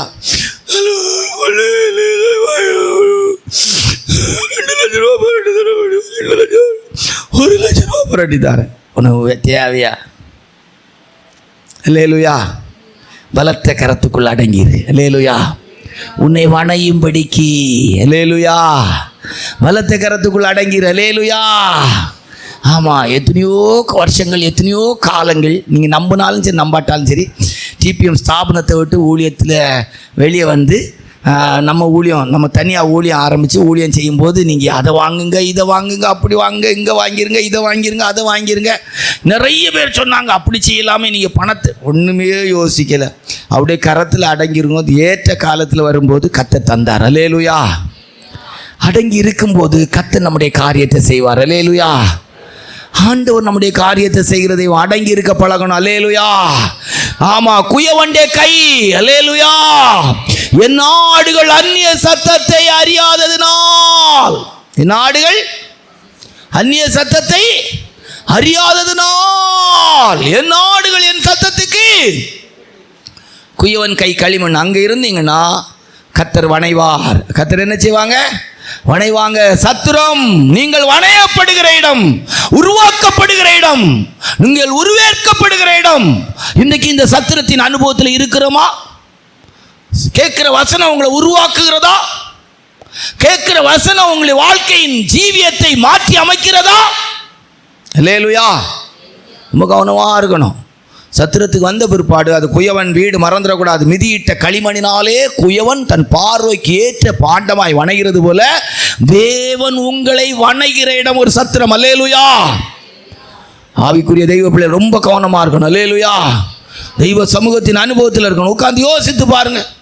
எங்க தோல்வி அடைஞ்சோன்னு சொன்னா இதுதான். சத்திரத்தின் அனுபவத்தில், ஒரு குயவனுடைய கையின் அனுபவத்தில் அடங்கி இருக்க முடியல. அகலக்கால் நினைச்சா அங்க போயிடுவாங்க, நினைச்சா ஹோட்டல்ல தின்னுவாங்க. சிலருக்கு ஃப்ரைட் ரைஸ் இல்லைன்னா ஒன்றும் நடக்காது. ராத்திரி சிக்கன் ஃப்ரைட் ரைஸும் மற்ற சிக்கன் நூடுல்ஸும் தின்னாதான் சிலருக்கு கதை நடக்கும். அல்லேலூயா. எண்ணி முடியாத நாட்கள் நம்முடைய விசுவாச வீட்டு கதையெல்லாம் உங்களுக்கு சொன்னால் ரொம்ப நல்லாயிருக்கும். எங்கள் விசுவாச வீட்டுக்கு 2 பேர் வந்தால் தான் சில நேரம் ரொம்ப நல்லாயிருக்கும். அதனால் வாரவங்க என்ன நினைப்பாங்கன்னா, இவங்க எல்லா நாளும் இப்படி தான் இருப்பாங்களோன்னு நினைப்பாங்க. அல்லேலூயா. அல்லேலூயா. ஆனால் உண்மை என்னென்னா, வாரவங்களுக்கு ஐஸ்கிரீம் எல்லாம் கொடுக்கும்போது அவங்க நினைக்க, உங்க எப்பவுமே இவங்க ஐஸ்கிரீம்லாம் தின்னுட்டு இருக்காங்களோ, எனக்கெல்லாம் அந்த ஐஸ்கிரீமுக்கு டேஸ்ட்டு கூட இப்போ தெரியுமான்னா தெரியாது. அல்லேலூயா. வாங்கி போட்டுருவோம். அல்லேலூயா. ஆமாம், ஒரு நாள் நல்ல சாப்பாடு நல்லா கொஞ்சம் இதாக இருக்கிறது போல் இருந்தால் மறுநாள் வெறும் கஞ்சியும் துவையல் வச்சு கதையை கழிச்சிருது. உயிர் வாழ சாப்பிடணும். அல்லேலூயா. நான் சொன்னது புரியுதா அவங்களுக்கு? நிறைய ஹோட்டலுக்கு நம்ம குமரி மாவட்டத்தில் இருக்க நிறைய ஹோட்டலுக்கு சாப்பிட கூப்பிட்டு போயிருக்காங்க. நாங்கள் போனதில்லை. யாருக்காய் பிறந்த நாள் வரும் கூப்பிட்டு போவாங்க. நீங்கள் கூட கூப்பிட்டு வேணா பாருங்கள், நாங்கள் வருவோம். அல்லேலூயா. தாராளமாக கூப்பிடுங்க. அல்லேலூயா. நான் எல்லாம் அங்கே இருக்கிற மெனு கார்டெல்லாம் ரொம்ப வாசிக்க மாட்டேன். போன உடனே எனக்குன்னு ஒரு ஐட்டம் இருக்குது, வெஜிடபிள் ஃப்ரைட் ரைஸ் இருக்கான்னு கேட்பேன். அது தின்னுட்டு போயிடுவேன். முன்னொரு காலத்தில் மட்டன் பிரியாணி சாப்பிட்ருக்கேன், இல்லைன்னு சொல்ல முடியாது, என்னுடைய ஃபேவர். இப்போ வெஜிடபிள் இருக்குதா அப்படிம்பேன். இது இல்லையா, ஒரு துவாசையை தாங்கன்னு சொல்லிவிட்டு 3 வகையான சட்னி தருவோம் அந்த வெஜிடபிள் கடையில். அதை வாங்கி வச்சு வயறார சாம்பார், ஒரு டிஷ்ஷுக்கு இன்னொரு டிஷ் வாங்கி சாப்பிட்டுட்டு போயிடுவேன். அல்லேலூயா. உங்களுக்கு சொல்லது புரியுதா? உங்களுக்கு குய வேண்டிய கை. அல்லேலூயா. உருவாக்கப்படணும். அவருடைய பலத்த கரத்துக்குள் அடங்கியிருங்கள். அடுத்த வேதத்தில் வாசிக்கும் போது இந்த சத்திரத்துக்கு உன்னத பாட்டு 4ஆம் அதிகாரம் 12வது வசனத்தை வாசித்தால், உன்னத பாட்டு 4:12 வாசிங்க. என் சகோதரியே, என் மணவாளியே, நீ அடைக்கப்பட்ட தோட்டமும் மறைவு கட்டப்பட்ட நீரூற்றும். நீ அடைக்கப்பட்ட தோட்டமும் மறைவு கட்டப்பட்ட நீரூற்றும். சத்திரத்துக்கு என்ன ஒரு பெயர் இருக்கு? நீ அடைக்கப்பட்ட தோட்டம், மறைவு கட்டப்பட்ட நீரூற்று. இந்த மார்க்கத்தில் சபைக்கு வந்த பிற்பாடு சுதந்திரமா நீ போகலாம் வரலாம் அப்படியெல்லாம் நினைக்கவே கூடாது. நீ அடைக்கப்பட்ட தோட்டம். அல்லேலூயா. மணவாளனாகிய ஆண்டவராய் இயேசுவுக்காக நீ அடைக்கப்பட்ட தோட்டம், மறைவு கட்டப்பட்ட நீரூற்று, முத்திரிக்கப்பட்ட கிணறு. அல்லேலூயா. ஆமாம், உங்களெல்லாம் நாங்கள் விசாரிக்கணும். எங்கே போனீங்க, எங்கே வந்தீங்க, என்ன செய்தீங்க, இந்த வாரம் ஏன் கூட்டத்துக்கு வரல, ஏன் லேட்டாக வந்து 1/2 மணி நேரம் லேட்டு, ஏன் காரணம்? பள்ளிக்கூடத்திலே விசாரிக்கிறாங்களாண்ணா. 3 டியூ 4 டியூவா 10,000 ரூபா 15,000 ரூபா கொடுத்து பயலுள்ள சேர்த்து இது செய்கிறாங்க. அங்கே விசாரிப்பாங்கங்கிறது தானே காசு கொடுக்குறீங்க. அல்லேலூயா. நாங்கள் விசாரித்தோம், வா பிரதர் பயங்கரமாக விசாரிக்கிறார், கோவப்படுறார் அப்படிங்கிறீங்க. உன் பிள்ளை நீ விசாரித்து படிக்கக்கூடிய ஸ்கூலில் தான் கொண்டு சேர்த்துருக்கிறேன். இவங்களை இந்த ஸ்கூலில் கொண்டு சேர்த்துருக்கீங்கப்பா. சரி, அது நல்ல ஸ்கூல் தானே, இன்னும் கோம் சர்ச்சியில் பக்கத்தில் கொண்டு சேர்க்கலாமே. இன்னும் கொஞ்சம் காசு இருந்துன்னா இன்னும் கொஞ்சம் நல்ல ஸ்கூலில் சேர்க்கும் வாய்ப்பு இருக்கும். யோசித்து பாருங்கள். இவன் எந்த ஸ்கூலில் சேர்த்து, இங்கிலீஷ் மீடியம் ஸ்கூல் தானா, மெட்ரிகுலேஷன் பாருங்கள். எதுக்கு கொண்டு சேர்த்துருக்கு? ஹோம்ஒர்க் நல்லா செய்கிறாங்களா, எல்லாம் விசாரிக்கிறாங்க தானே. என்ன விசாரிக்கிறாங்களா? விசாரிக்கிறது நல்லதாக நினைக்கிறீங்களா, தப்பாக நினைக்கிறீங்களா? இப்போ பேரண்ட்ஸ் மீட்டிங் வைக்கிறாங்க பிள்ளைகளுக்காக. அப்போ நம்ம லைஃப் ஆராய்ந்து பாருங்கள். நீ அடைக்கப்பட்ட தோட்டம், மறைவு கட்டப்பட்ட நீரூற்று, முத்திரிக்கப்பட்ட கிணறு, சத்திரம். நம்முடைய வாழ்க்கையில் அப்படிப்பட்ட அனுபவமாக இருக்குதா? சபை அப்படிப்பட்ட விதத்தில் பாதுகாக்கப்படுதா? ஒன்றும் இல்லை. இப்போ சொல்கிறாங்க, எந்த பாவம் எப்படி நீ வாழு, எப்படி வாழலாம், அவனை விட்டுருங்க. எப்படி நீ வாழலாம், எப்படி நீ வாழலாம், எப்படி எதுவும் பாவம் இல்லை. எங்க நான் ஒரு கருத்து கேட்குறேன், நல்லா கேட்டுடுங்க. பிரசங்கத்தில் இன்னைக்கு தமிழ்நாட்டில் சில பிரசங்கமாக சொல்கிறாங்க, எப்படி வாழலாம், அது ஒரு பிரச்சனை இல்லை. எங்கள் விசில் அடிக்க பழகிறான். நான் அந்த சபைக்கு நாங்கள் இப்போ எத்தனை 3 6 1 7 6 8 பிரதர்ஸ் இருக்கிறோம். நாங்கள் 8 பேர் ஆளுக்கு ஒரு விசில் ஒரு ஊற்று வாங்கிட்டு அந்த பிரசங்கியாக இருக்க சபையில் போய் அவர் பிரசங்கம் பண்ணைக்கு முந்தைய உசில் ஊற்றும் உய் நீ ஊதிக்கிட்டு இருக்கோன்னீங்களா, பிரசங்கம் பண்ண முடியுமா? இல்லை நாங்கள் 8 பேரும் செல்ஃபோன் எடுத்து அவர் பிரசங்கம் பண்ணும்போது கேமராவும் எடுக்கவும், அப்படி எடுக்கவும், நோண்டவும், அதில் கேம் ஆடிட்டு இருந்தால் அவர் பிரசங்கம் பண்ண முடியுமா? நீ பிரசங்கம் பண்ணும்போது ஒரு ஒழுக்கம் தேவை இருக்கு. உன் பிரசங்கத்தை கவனிக்கிறதுக்கு ஜனங்களுக்கு ஒரு அட்டென்ஷன் தேவை இருக்குது. ஆனால் ஆண்டவருக்காக வாழ்றதுக்கு எப்படி வாழலாம், எப்படி சொல்லலாம்? குடிக்கலாமா? ஒரு 10 குடிகாரனை கொண்டு வந்தீங்க, 2 குடிகாரனை கொண்டு வச்சு பிரசங்கம் நடக்குமா? 2 பிள்ளைகள் வாடினாலே நடக்காது. நாம் பிரசங்கிக்கும் போது நல்லா கவனிச்சிடுங்க. நாம் பிரசங்கிக்கும் போது நீங்க கவனிக்கிற ஒழுக்கம், ஒழுங்குமுறை, அட்டென்ஷன் தேவை இருக்கு. ஆனா ஆண்டவருக்காக வாழ்றது எப்படி வாழலாமா? என்ன செய்யுதுன்னு எனக்கு தெரியல, ஆச்சரியமா இருக்கு. வேதம் சொல்லுது, சபையாகிய சத்திரம், முத்திரிக்கப்பட்ட கிணறு, மறைவு கட்டப்பட்ட நீரூற்று, அடைக்கப்பட்ட தோட்டம். யோசிச்சு பாருங்க, எப்படி வாழலாமா? நான் கேட்குறேன், இப்போ ஆண்கள் எல்லாரும் சேர்ந்து உட்காரலாம், அவங்கவுங்க குடும்பத்தோடையும் உட்காரலாம், குடும்பம் இல்லாமல் உட்காரலாம், சொந்த பந்தங்கள் உட்காரலாம் அப்படின்னு சொல்லி உட்கார வச்சுனீங்களா, நம்ம ஆட்கள் எல்லாம் அவங்க மனைவியை விட்டு வேறு யாரு கூட போய் வசமாக உட்காந்துடுவாங்க. உட்கார்ந்தது பிரச்சனை இல்லை. இப்போ அவங்க கொஞ்சம் நேரம் பார்க் வேலையெல்லாம் காட்டுறாங்கன்னீங்களா, பிரசங்கம் ஓடுமா? நல்லா கவனிச்சிடுங்க. இன்னைக்கு இருக்க தமிழ்நாட்டு பிரசங்கியார்களுக்காக சொல்கிறேன். நீ பிரசங்கம் பண்ணும்போது, நீ சபை நடத்தும் போது ஜனங்கள் பாட்டை கவனிக்கணும், ஆராதனை கவனிக்கணும். நீ சொல்லும்போது விசில் அடிக்கணும், நீ சொல்லும்போது பிரசங்கத்தை கவனிக்கணும், நீ சொல்லும்போது ஒழுக்க நெறியில் இருக்கணும். ஆனால் அவன் பிரசங்கத்தை முடிஞ்சு போன பிற்பாடு நீ பிரசங்கித்த இயேசு கிறிஸ்துவுக்கு முன்பாக, அந்த தேவனுக்கு முன்பாக, அந்த வசனத்துக்கு முன்பாக அவன் எப்படி கேடு கட்டவனா இருந்தாலும் பிரச்சனை இல்லை. ஒன்னாலும் என்ன செய்யணும் தெரியணும். சரியா தப்பா? இப்போ நான் பிரசங்கம் பண்ணிட்டு இருக்கும்போது நீங்கள் ஒழுங்காக உட்காந்துருக்கீங்கனால தான் எனக்கு பிரசங்கம் பண்ண முடியுது. நீ எப்படியும் வாழலான்னா என்ன கணக்கு இருக்குது? அது தவறில்ல. அல்லேலூயா. வேதம் உனக்கு உபதேசத்தை தந்திருக்கிறதுக்கு. இப்போ ஸ்கூலில் கொண்டு சேர்க்குறான், பிள்ளைகளை ஸ்கூலில் இருந்து வெளியே விட மாட்டேங்கிறாங்களே. பெற்றோர் வந்தால் கூட அனுமதி கேட்டு தானே விடுறாங்க இடைப்பட்ட நேரத்தில். அல்லேலூயா. அடைக்கப்பட்ட தோட்டம், மறைவு கட்டப்பட்ட நீரூற்று, முத்திரிக்கப்பட்ட கிணறு. சபை மட்டும் அவுத்து விட்டான், நான் கழுதை எடுத்து விட்டுச்சான் ஓட்டமா. வந்தால் வருவாங்க, வரலன்னா போவாங்க. அல்லேலூயா. நேரம் ஆயிட்டுன்னா போயிடுவாங்க. அங்கே ஞாயிற்றுக்கிழமை கல்யாண வீடுனா இவங்களுக்கு சாப்பிட போயிடுவாங்க. அல்லேலூயா. சனிக்கிழமையே போய் படுத்துக்கிடுவாங்க. அல்லேலூயா. ஆமாம், யாராவது ஒரு பிள்ளை சடங்காயிருக்கும், அங்கே தூரவல் அப்பாவுக்கு, அம்மாவுக்கு, சித்திக்கு, மகளுக்கு, மருமகனுக்கு, தங்கச்சிக்கு, குடும்பத்தில் பெரியம்மைக்கு 1 விட்டான் 2 விட்டான் கதையில் உள்ள ஒரு ஆள் இறந்து போச்சு, ஆளை காணாது. எங்கள் குடும்பம் பெரிய குடும்பம், அந்த குடும்பத்துக்கு இந்த குடும்பம், இந்த குடும்பத்துக்கு அந்த குடும்பம். எங்கள் வீட்டுக்காரருக்கு குடும்பத்தில் இருந்து அந்த இதில் வந்து உங்களுக்கு உறவு சொன்னால் புரியாது. அப்படியே வந்து திருச்சியிலேருந்து மதுரை பக்கமாக வந்து, மதுரையிலேருந்து கோயில்பட்டி பக்கமாக வந்து, கோயில்பட்டியிலேருந்து விருதுநகர் போய், விருதுநகர்லேருந்து சிவகாசிக்கு பட்டாசு தொழிற்சாலை பக்கத்தில் இருக்கிறாங்க, வீடு கட்டி இருக்கிறாங்க. கண்டிப்பாக பிரதிஷ்டைக்கு போய் ஆகணும், கண்டிப்பாக பிரதிஷ்டைக்கு போய் ஆகணும். நீ போனதுக்கு இல்லை, அடைக்கப்பட்ட தோட்டம், மறைவு கட்டப்பட்ட நீரூற்று. அல்லேலூயா. சத்திரம். ஸ்பிரிச்சுவல் லைஃப்பில் கர்த்தர் நம்மளை சத்திரத்தில் இருக்கணும்னு சொல்கிறாரு. வேதத்தில் வாசிக்கும் போது இந்த சத்திரத்துக்கு என்ன ஒரு அர்த்தம் இருக்குது, வாசிங்க பார்ப்போம். மத்தேயு சுவிசேஷம் 13:33. மத்தேயு சுவிசேஷம் 13:33. இன்னைக்கு இந்த 2வது குறிப்போடி நிறுத்தும். அல்லேலூயா. ஆமா, 2வது குறிப்போடி நிறுத்தும். வாசிங்க. வேறொரு உவமையை அவர்களுக்கு சொன்னார். பரலோக ராஜ்யம் புளித்த மாவுக்கு ஒப்பாய் இருக்கிறது. பிரசங்கம் புரியுதான்னு கேட்பேன். எல்லாம் அப்படியே இருக்குது. பிரசங்கம் புரியுதோ புரியலையோ, முன்னுக்கு அங்கே ஸ்டேஜ்லேயே அங்கே எங்கேயும் ஓடிட்டு இருக்கிற சிலருக்கு கண்ணில் பதிஞ்சிடும். சிலர் சொல்கிறாங்க, நீங்கள் அங்கே இங்கேயும் ஓடுறதுக்காகவே பிரசங்கம் பண்ண இருங்கங்கிறாங்க. பிரசங்கம் உள்ளே யாரிச்சோ யார்லையோ, ஏன்னா அதாவது அந்த ஆக்ஷனுக்காகவே இருங்கங்கிறாங்க. 5வது, சத்திரம் என்பதற்கு ஒரு அர்த்தம் இருக்குது. என்ன அர்த்தம் இருக்குது?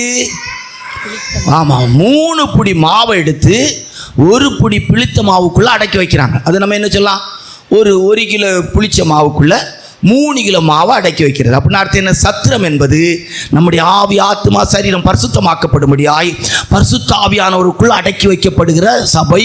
அல்லேலூயா. புரியுதா உங்களுக்கு பிரசங்கம்? தெய்வ பிள்ளைகள் பரிசுத்தமாக்கப்படும்படியாக ஒரு சபை பரிசுத்த ஆவியானவருக்குள் அடங்கி இருக்க வேண்டியது.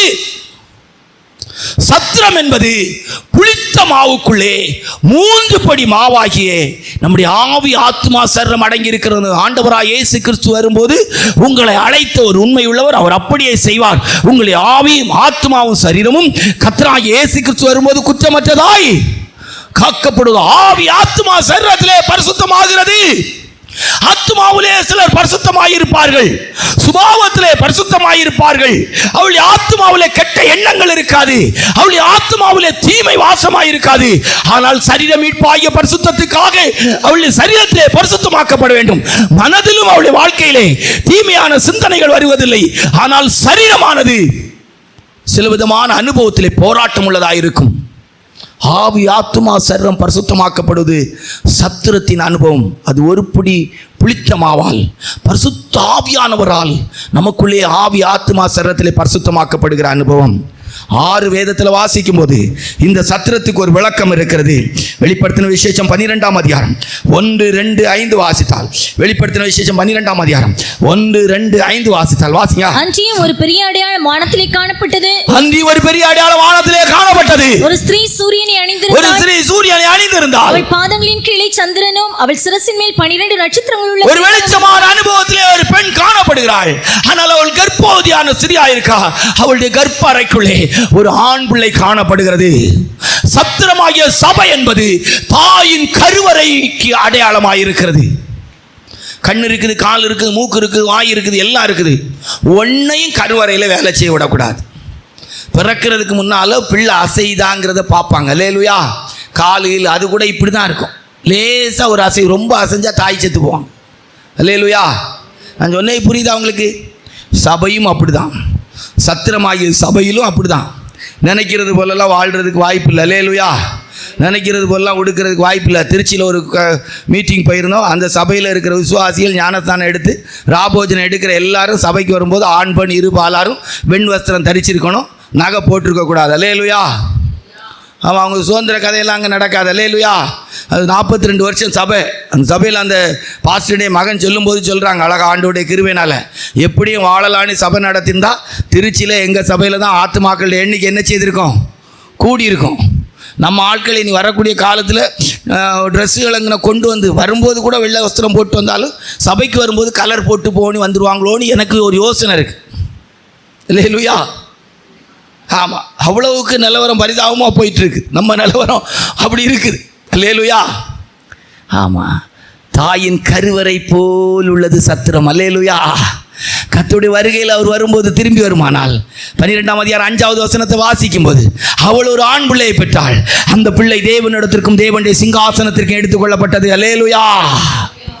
கருவறைக்குள் இருக்கிற ஒரு குழந்தையை போல, பிள்ளைகளை போல மாறாவிட்டால் பரலோகத்துக்குள்ள என்ன செய்ய முடியாது, பிரவேசிக்க முடியாது. பிள்ளைகளுடைய தன்மையில் நிறைய தன்மைகள், நல்ல தன்மைகள் இருக்கிறது. எங்கள் ஒரு குழந்தை தாயின் கருவறையில் வாயை திறக்கிறது இல்லைங்க. திறக்கணும்னு நினைக்கிறீங்க, திறக்கிறதில்ல. மூக்கு வேலை செய்கிறது இல்லைங்க. சுவாசிக்கானா சுவாசிக்க. அல்லேலூயா. காது கேட்குமானா கேட்கும். காது நம்ம இப்போ யூஸ் பண்ணுற மாதிரி இருக்கா, எல்லாமே செவிப்பறையெல்லாம் அடைக்கப்பட்டு தான் இருக்கும். அல்லேலூயா. வாய் திறக்கக்கூடிய நேரம் 10 நிமிஷம் ஆயிட்டா உடனே சொல்லுவாங்க, பிள்ளை காட்டு பிய தின்னுட்டுன்னு சொல்லி. அல்லேலூயா. அவ்வளவு கருவறைக்குள் இருக்கிற குழந்தையை போல தான் எடுத்துக்கொள்ளப்படுகிற சபை, எடுத்துக்கொள்ளப்படுகிற ஜனம். சபையாகிய சத்துரத்தை கருவறையாய் தங்களுடைய வாழ்க்கையில் இருக்கணும். சபையாகிய சத்துரம் தெய்வ ஜனங்களுக்கு, ஆண்டோடைய வருகைக்குரிய ஜனங்களுக்கு ஒரு கருவறையாய் இருக்க வேண்டும். அல்லேலூயா. அந்த குறிக்கப்பட்ட நாள் வரும் வரைக்கும், மரணம் ஜீவனால் விழுங்கப்படுகிற நாள் வரைக்கும், கர்த்தராகிய இயேசு கிறிஸ்து மத்திய ஆகாயத்திலே சீயோனை கட்டி தமது மகிமையிலே வெளிப்படுகிற அந்த நாள் வரைக்கும் கருவறைக்குள் இருக்கிற ஒரு குழந்தையை போல வாழ்க்கை காணப்பட வேண்டியது அவசியமாக இருக்கிறது. ஆவிக்குரிய தெய்வ சமூகத்தில் வந்திருக்கிற அருமை ஆவிக்குரிய தேவனுடைய பிள்ளை, இன்றைக்கு இந்த காலை ஆராதனை நேரத்தில் சர்வ வல்லமுள்ள தேவனாகிய கர்த்தர் உன்னையும் என்னை எரியோவின் வழியிலே உன்னையும் என்னையும் கண்டெடுத்து நல்ல சமாதானாகிய ஆண்டவராய் இயேசப்பா நம்முடைய காயங்களுக்கு எண்ணெய் வாட்டு நமக்கு திராட்சை ரசம் தந்து தன்னுடைய சுய வாகனத்திலே நம்ம ஏற்றி இன்றைக்கு சத்திரத்திலே கொண்டு வந்து வைத்திருக்கிறார்.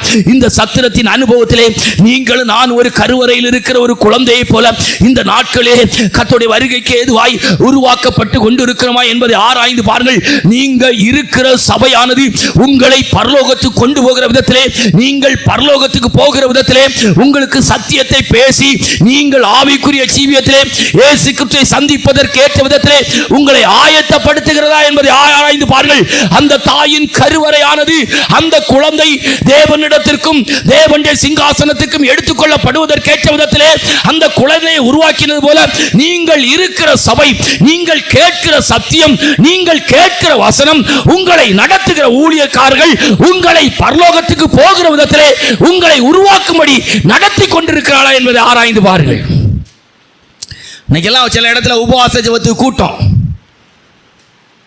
நம்ம சபையில் சில நேரங்களில் சில தெய்வ பிள்ளைகள் சொல்லுவாங்க, எனக்கு நம்ம சபையை குறித்து ரொம்ப சந்தோஷம், நம்ம சபைக்கு ஒன்றுமில்லாமல் இருந்தவங்கெல்லாம் நல்ல ஆசீர்வாதமாக இருக்கிறாங்க. அல்லேலூயா. ஆமாம், சொந்த இடமே இல்லாமல் இங்கே இருக்கிற எல்லாரையும் நான் அடையாளப்படுத்தி சொல்ல முடியும். சொந்த இடமே இல்லாமல் இந்த நம்ம மத்தியில் இருக்கிறாங்க அக்கா, அவங்க ஒரு 23 வருஷம் ஆச்சு நம்ம சபைக்கு வர ஆரம்பிச்சு. ஒரு சொந்த இடமே நாகர்கோவிலில் கிடையாது.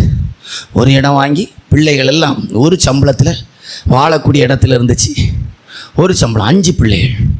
5 பிள்ளைகளையும் நல்ல முறையில் கட்டி கொடுத்து எல்லாரும் விலை நிலையமாக இருக்கிற விதத்தில் கர்த்தர் ஆசீர்வதிச்சிருக்கிறார். அல்லேலூயா. ஒன்றுமே கிடையாது, கண்ணீர் மட்டும்தான் அவங்க வாழ்க்கையில் மீதி. இப்படி ஒரு ஆராதிக்கக்கூடிய அனுபவம் கூட கிடையாது. அல்லேலூயா. அன்றைக்கு எனக்கு தெரிஞ்சு ஒரு உபவாச ஜபத்துக்கு 2 ரூபா 5 ரூபா 10 ரூபா ஒவ்வொரு ஜபத்துக்குன்னு ஒரு காணிக்கை எடுத்து வச்சு, கன்வென்ஷனுக்கு காணிக்கை, அந்த காணிக்கை, இந்த காணிக்கைன்னு சில்லறையாக கொண்டு வந்து தருவாங்க. என்றைக்கும் தர முடியாது.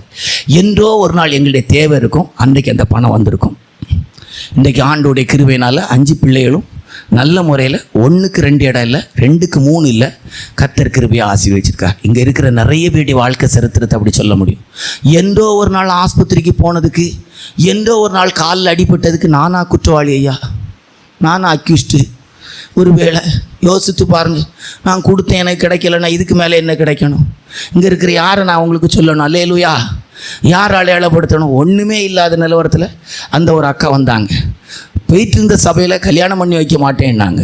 ஆண்டவர் கிருபையினால் வந்தாங்க. எனக்கு தெரிஞ்ச விதத்தில் 3 கல்யாணத்தில் என் அட்டண்டன்ஸ் இருந்துச்சு. அவங்க வேறு, நான் என்ன செய்ய முடியும்? அல்லேலூயா. 3 கல்யாணமும் சீரும் சிறப்புமாக கர்த்தருடைய கிருபையினால் ஒன்றுமே இல்லாமல் புருஷன் பக்கத்திலேருந்து ஒரு வகைக்கும் வழி இல்லாத போது 3 பிள்ளைகளுக்கும் கல்யாணம் அழகான மண்டபத்தில் வச்சு அருமையாக நடந்துச்சு. அல்லேலூயா. இதுக்கு மேலே என்ன ஆசீர்வாதத்தை கொடுக்கணும்? அல்லேலூயா. இங்கே ஒரு சகோதரி இருக்கிறாங்க. இவங்க வரும்போது ஊரில் கொண்டு தலையை கூட எட்டி பார்க்க முடியாது. ஊருக்கு போனால் பிடிச்சிட்டு போயிடுவாங்கங்கிற அளவில் ஊரை விட்டு வந்தாங்க.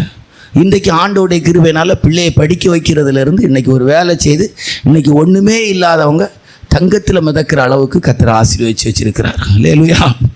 போட்டிருக்கிற ஒவ்வொரு பொருளும் தங்கமாக இருக்குது, மற்றவங்கள்ட்டையாய் பித்தாளை இருக்கும். அல்லேலூயா. இனி என்ன சொல்கிறதுக்கு? இவங்க அம்மாவை எடுத்து பார்த்தா வரும்போது கொடுமையான வியாதி நிலவரத்தில், நான் நெய்யூரில் போய் பார்க்குற காலத்தில் பிழைப்பனா என்கிற நிலவரத்தில் ஹீமோ கொடுத்து அப்படிப்பட்ட மரண அவஸ்தையிலேருந்து இன்றைக்கி மறுபடியும் அவங்க பிள்ளைகளை விட பார்க்குறதுக்கு லட்சணமாகவும் ஆசீர்வதிச்சு வச்சுருக்கா. அதை எடுத்து பார்த்தா அது வியாதியோடு போராடிட்டு இருந்தது. இதுக்கு மேலே என்ன கர்த்தர் தரணும்? அல்லேலூயா. யாருக்கு சரித்திரம்லாம் என்னன்னு சொல்லணும்? அல்லேலூயா. யாருக்கு சரித்திரம்லாம் இங்கே சொல்லணும்? அல்லேலூயா. இந்த கருவறை உன்னை உருவாக்குற கருவறை, இந்த கருவறை உன்னை ஆசீர்வதிக்கிற கருவறை. அல்லேலூயா. இது பிரசங்கத்தினால கிடைக்கிறது, தேவன் தருகிறது, இதல்ல மேன்மை.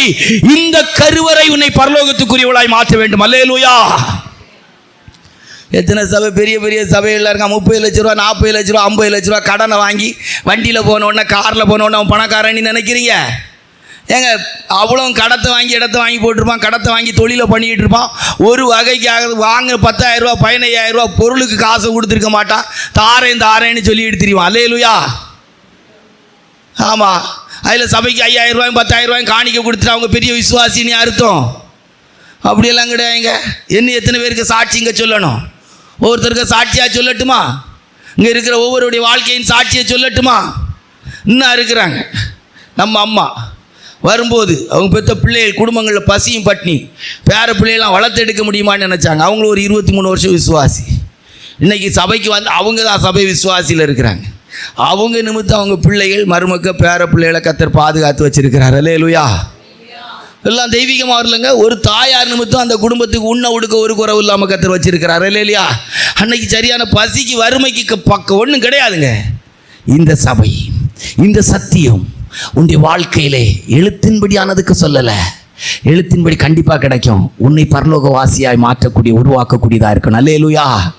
ஆவிக்குரிய கர்த்தருடைய பிள்ளைகளை ஆராய்ந்து பாருங்கள். உங்களுக்கு நீங்கள் உருவாக்கப்படும்படியான வசனம், நீங்கள் பரலோகத்துக்கு போகிற வசனத்தை, சத்தியத்தை கேட்குறீங்களான்னு பாருங்கள். அல்லேலூயா. அதான் முக்கியம். இப்போ சொன்ன எதுவும் நம்ம கூட வராது, தேவையான தெரியுது, கிடைக்கும். அல்லேலூயா. அது சொல்லுன்னு என்ன பெரிய விஷயம்? 9 வருஷத்துக்கு முன்னால் இந்த சகோதரி குடும்பம் வந்தாங்க. 2014 வந்தது. இப்போ ஒரு 10வது வருஷம் நடக்கு. 10 வருஷம்னு வச்சுடுங்க. நான் போன வீடுகளெல்லாம் எனக்கு தெரியும். அது பாவம், கடைசியில் அந்த தெருவில் போனால் இருக்க முடியாத அளவுக்கு பிரச்சனை. கத்தின இடத்த வாங்கி அந்த இதில் கன்னியாகுமரி மாவட்டத்தில் நாகர்கோயிலில் அவங்க ஹஸ்பண்ட் ஒரு தொழில் அதிபர். அவருக்கு ஃபோன் நம்பர் நிறைய பேர்கிட்ட இருக்குது. உன் பேரை படிப்பா, அவர் எம்ஏல AA. அப்படிப்பட்ட ஒரு படிப்புக்குரியவர். கணக்கில் அவர் மேக்ஸில் அத்துப்படியானவர். கூட்டல் கழித்தல் வகுத்தல்னால் அவர் வேறு. இங்கிலீஷில் எழுதினாலும் தமிழில் எழுதினாலும் அப்படி இருக்கும் எழுத்து. அவ்வளோ இன்னைக்கு ஆசீர்வதிச்சு தானே வச்சுருக்கிறார். அல்லேலூயா. கொடுத்தான்னா கிடையாது. இப்போ இது இல்லை நம்முடைய பிரசங்கம்.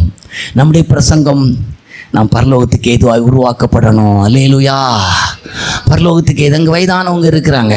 எத்தனை பேர் பசி பட்டினி இல்லாமல் வாழ்ந்துகிட்டு இருக்க கர்த்தர் உதவி செய்திருக்க. அல்லேலூயா. சபைக்கு வந்தால் நம்ம சபையில் 10 எல்லாம் வயசானதாக தான் இருக்குது.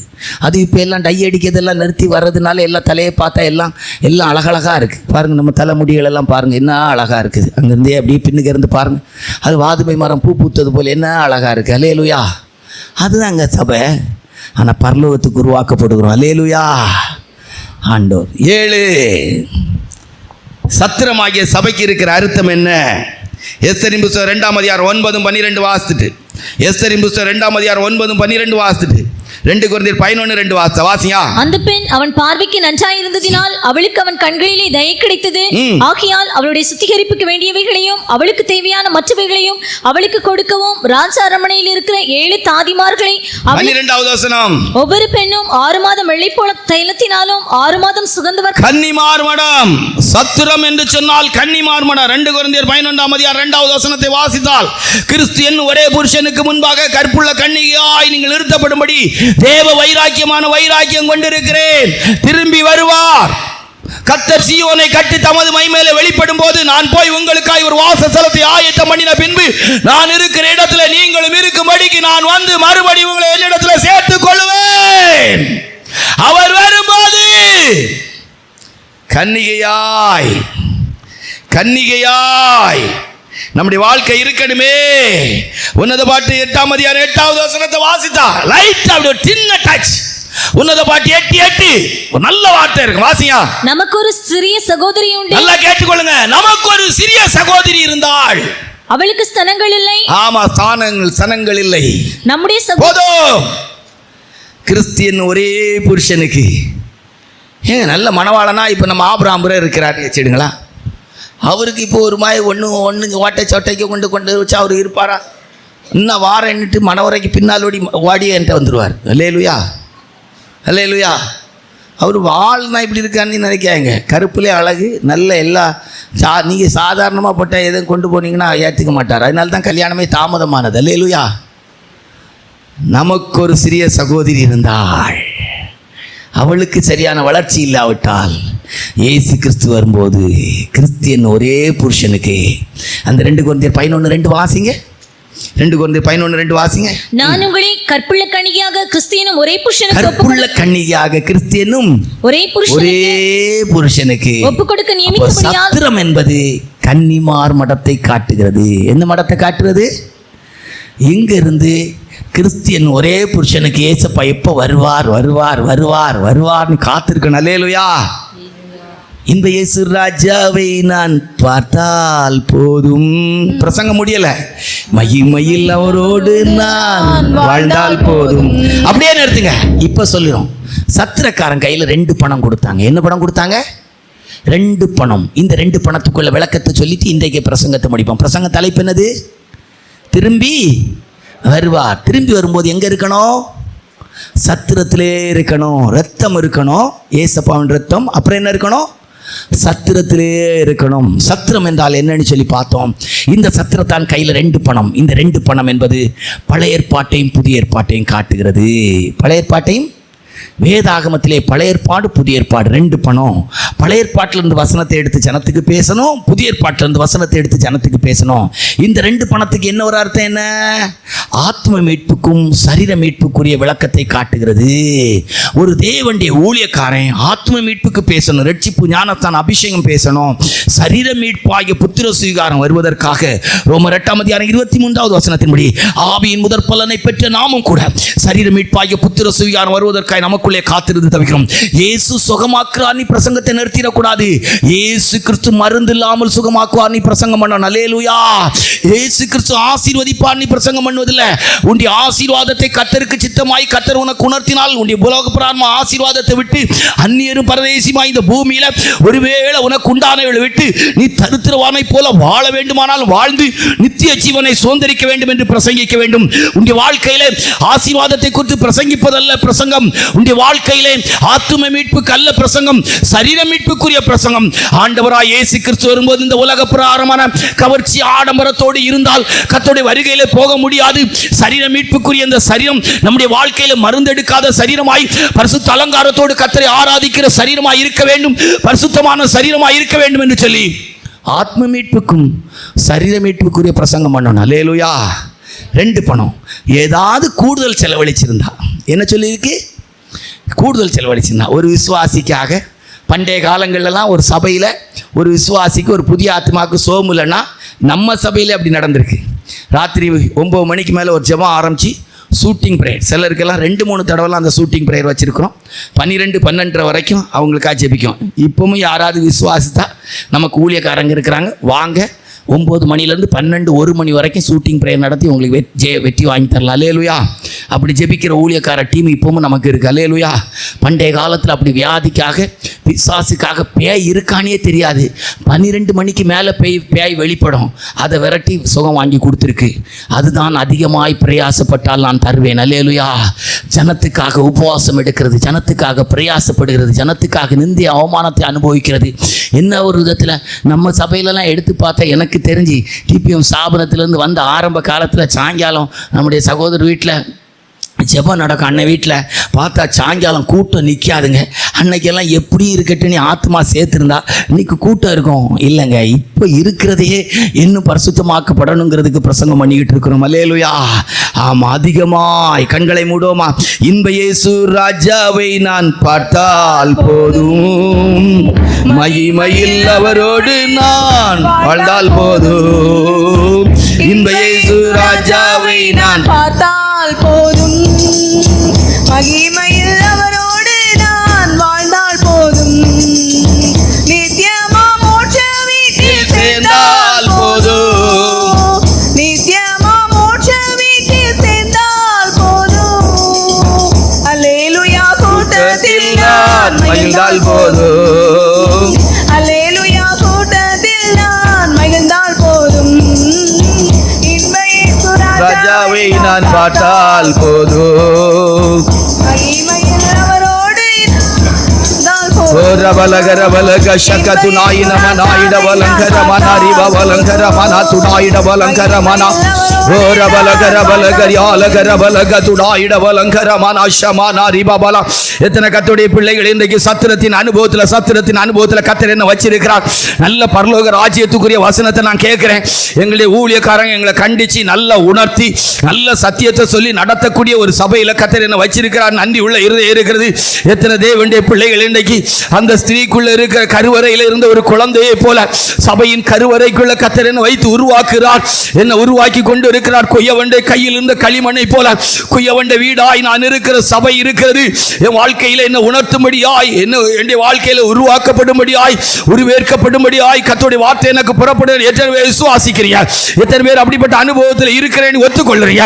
அப்படிப்பட்ட தெய்வ பிள்ளைகள் ஆண்டவர் திரும்பி வரும்போது, ஆண்டவரே இந்த சத்திரத்திலிருந்து நான் உங்களை சந்திக்க என்ன தகுதிப்படுத்துங்க, இந்த சத்திரத்திலிருந்து என்ன உங்களை சந்திக்க தகுதிப்படுத்துங்க, இந்த சத்திரத்திலிருந்து உங்களை சந்திக்க என்ன தகுதிப்படுத்துங்க ஐயா. ஓ ஷம்மானா ரபபலங் கரமனா ஓ ரபல கரபல ரிபபலங் கரமனா. இந்த சத்திரத்தில் 2 பணத்தை கொடுத்துருக்க. உனக்கு எழுத்தின்படி நன்மை கிடைக்கும், ஆவிக்குரிய நன்மையும் கிடைக்கும். எழுத்தின்படியான நன்மையும் கிடைக்கும், ஆவிக்குரிய நன்மையும் கிடைக்கும். எத்தனை பேர் சொல்ல முடியும்? ஆண்டவர் இந்த சபைக்கு வந்த பிற்பாடு, இந்த ஊழியத்துக்கு நான் கொடுக்க ஆரம்பிச்ச பிற்பாடு கர்த்தர் என்ன ரொம்ப ஆசீர்வதிச்சிருக்கிறார். ஒரு குறைவில்லை. கர்த்தர் என்னை, என் குடும்பத்தை, என் பிள்ளைகளை ஆசீர்வதிச்சிருக்கிறார். ஓ ஷமானா ரிமானா ரிபபலங் கரமனா. ஆமென், ஆமென், ஆமென், ஆமென், ஆமென்.